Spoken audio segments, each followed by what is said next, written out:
Magandang araw po sa inyong lahat.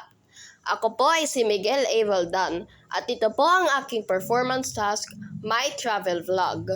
Kami po ay pumunta sa Palaya Natural Farm na matatagpuan sa Barangay Gayabo, Tanay Rizal. Ito ay isang camping site at may malawak na plantation ng dragon fruit na napapaligiran ng mga bundok at ilog. Ito ang aming cabin na may maliit na swimming pool.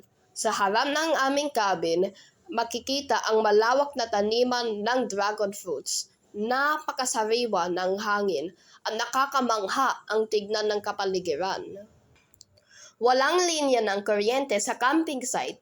Meron lamang silang solar light. Sa pagkagat ng dilim, kami ay nagkainan at gumawa ng bonfire para magluto ng marshmallow.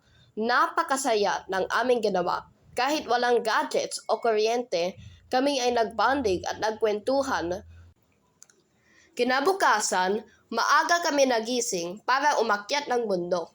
Bago kami umakyat ng bundok, tatawid muna kami sa ilog na napakalamig ng tubig. Habang kami ay umaakyat ng bundok, kami ay libang na libang sa aming nakikita.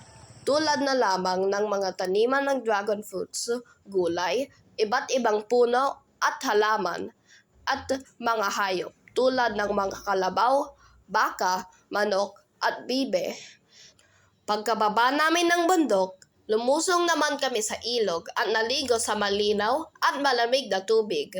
Pagkatapos doon, kami ay kumain at sumakay sa ATV. Nalibot namin ang buong camping site. Sinulit na namin ang araw na iyon dahil uuwi na rin kami.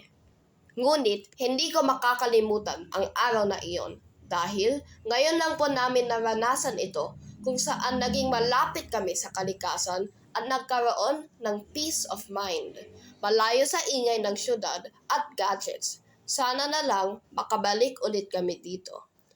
At ayan po ang aking travel vlog. Ating bigyan kahalagahan ang ating kalikasan na bigay ng ating may kapal. Salamat po sa pakikinig.